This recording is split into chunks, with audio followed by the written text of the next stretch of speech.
The FBI knew the Steele dossier was fake, yet Adam Schiff lied to your face about it anyway. Let that sink in. He knew, they all knew, and still they built an election narrative, an impeachment scandal, and 4 years of media hysteria on a piece of political fan fiction funded by the Clinton campaign. But this story isn't about what they did, it's about what comes next. At Mar-a-Lago, in a room shielded from cameras and chaos, something was set in motion. Late at night, with a low hum of breeze cutting through the stillness, it felt like the calm before a storm. The marble gleamed, the chandeliers sparkled, and deep within the estate, beyond the press, beyond the staff, a meeting began that could unravel the most coordinated hoax in modern American history. Pam Bondi entered first. She'd been summoned directly. No aides, no security, not even the secretary was told. The order came straight from the top. Discreet, no chatter, come alone. Inside, Kash Patel and two close advisors waited silently at a table. No small talk, no introductions, just tension and a briefcase sitting there like a loaded gun. Then Trump walked in. He didn't shake hands, didn't sit. He went straight to the table, opened the briefcase, and laid it all out. "These are the real files," he said. "Every damn thing they buried. Crossfire hurricane, unredacted emails, agent notes, buried reports. They sabotaged an election, then tried to erase it." He pulled out a second folder. "And this," he continued, "is the executive order they don't want you to see. From now on, you don't vote in a federal election without proving you're an American. Paper ballots, citizenship verified. If a state cheats, they don't get a dime of federal funding." The room held its breath. Bondi studied the pages, her brow not furrowing but hardening, like a general reading battlefield maps. She flipped through memos detailing how the dossier's unverified claims were pushed despite internal FBI dissent. Agents had warned it was flimsy, but orders came to make it work. Trump, quieter now, said, "We can't trust the media. All we have left is the law, the people, and you." Bondi closed the file. "Then let's give them something they can't spin," she replied. She saw this as more than a legal fight. It was a moral stand against a system that had weaponized trust. And just like that, in a private room at Mar-a-Lago, the first shot of the next political war was fired. This wasn't an investigation gone wrong. It was a setup executed perfectly. They didn't just bend the rules. They bulldozed them with a dossier stitched together with Clinton Foundation cash and British accents. Now the receipts had arrived. In a secure, unnamed government facility, Bondi and Patel sat with a stack of documents thicker than a California voter roll. At the top, Crossfire Hurricane, raw and unredacted. Page 1 admitted it outright. "The Steele dossier has not been verified. Sources remain unconfirmed." That's government speak for, "This is nonsense, but it fits our story, so we're running with it." In Washington, truth wasn't about proof. It was about utility. The Steele dossier wasn't just useful. It was weaponized fiction, stamped with a FISA warrant for legitimacy. Digging deeper, they found an email from Fusion GPS to the Clinton campaign. "Pushing the material through a friendly intel channel now, should hit within 48 hours. A friendly intel channel? Was this a spy thriller or a banana republic with streaming rights? No wonder they called Trump paranoid. When ex-spies smuggle partisan dirt into intelligence pipelines, paranoia is just common sense.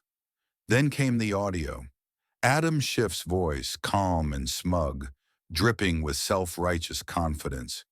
We don't need to wait for full verification. We need the FISA request now. We can't afford to stall. There it was, the smoking gun. For years, this man had gone on every news channel imaginable, chanting clear evidence of collusion like a mantra, and now he was caught on tape demanding secret surveillance based on unverified trash. Bondi paused the recording.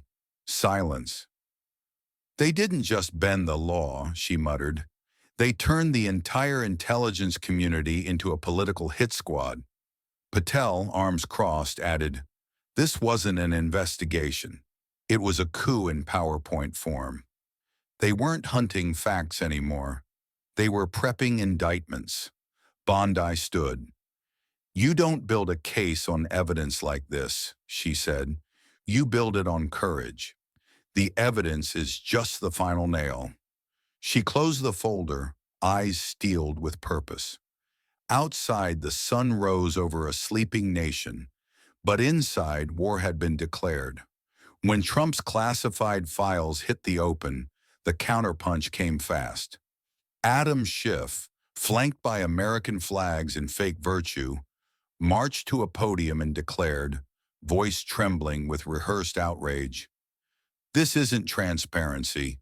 It's a direct attack on our democratic institutions. Trump is weaponizing declassified materials to sow distrust and push baseless conspiracy theories." Conspiracy theories? That was rich coming from the man who treated the Steele dossier like scripture. Schiff ran to the cameras, pointing at smoke while hiding the match in his hand. Meanwhile, Hillary Clinton made her move. Quietly, expensively, and with no fingerprints. She didn't tweet or speak. She unleashed the hounds. K Street lobbyists, PR sharks, and polished loafers swarmed Capitol Hill with talking points and checkbooks. By lunch, aides were whispering about the national security implications of Bondi's access to classified material. By dinner, CNN had professors and a retired dishwasher calling Bondi a threat to democracy. An open letter from Ivy League law professors followed. Pam Bondi's MAGA-aligned crusade weaponizes sensitive information for authoritarian populism. Bondi, hearing it read aloud, raised an eyebrow. "Great. I was starting to worry they hadn't noticed me." Patel grinned. "They're scared, Pam. Real scared," she replied. "They're not just trying to stop us. They're trying to kill the story before it hits the courtroom." This wasn't politics anymore. It was trench warfare in heels and broadcast makeup. The media machine kicked into containment mode. Disbar her, discredit her, deplatform her.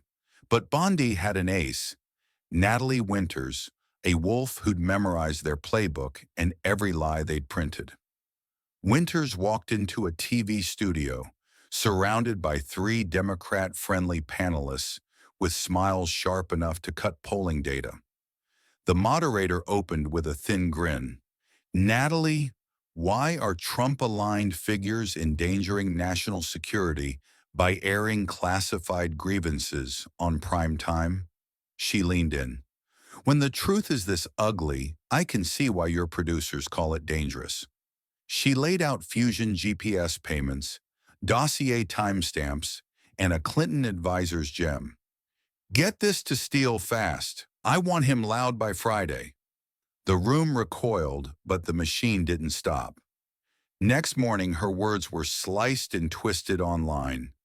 Clips edited to imply she backed foreign interference or violence. Threats poured in. "We know where your family lives." Her phone rang, an unknown number. She answered. "You hit the core, Winters," said Bondi's familiar voice. "They're scared, which means you did your job. I'm rolling you into Congress as artillery." The line went dead, but the war went live. The Democrats set a hearing, officially an inquiry into weaponized, declassified materials and politically motivated misinformation. Unofficially, it was a trap to catch Bondi in a legal misstep. One wrong move, and she'd be the defendant, not the prosecutor. Clinton pulled strings from the shadows, sacrificing Steele to save herself. But Bondi didn't flinch.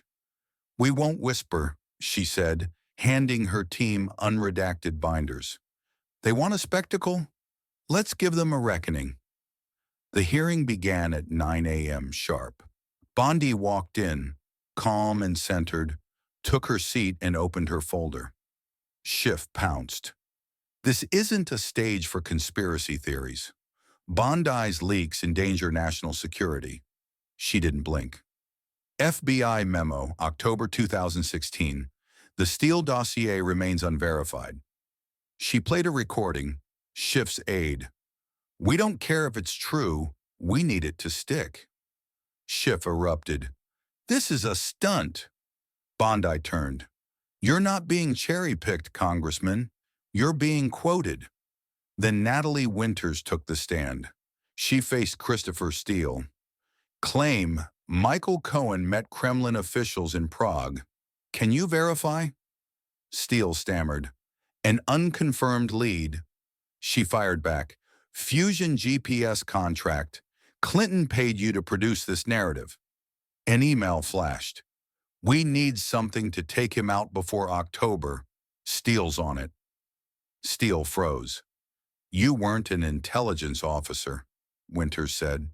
"You were an unregistered political hitman." Bondi followed with a video. A California voter registration fair. No ID required. An email from an election coordinator. "Sign up the new arrivals by month's end. We need the numbers." Democrats protested, but Bondi pressed. "This wasn't compassion.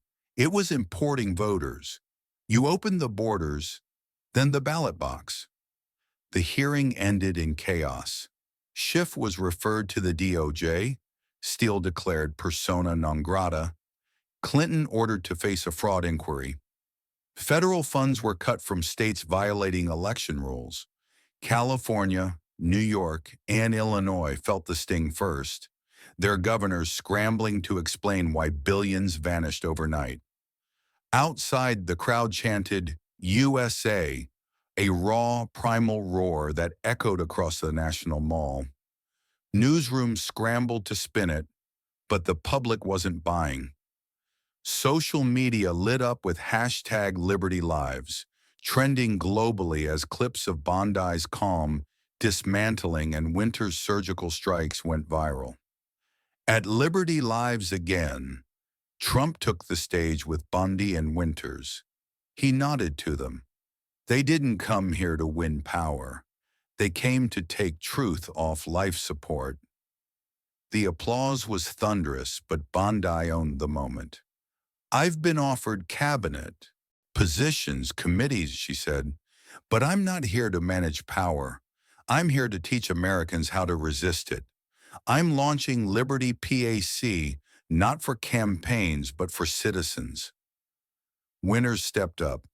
Truthwire Media, run by the people, funded by the people, accountable to no one but the facts.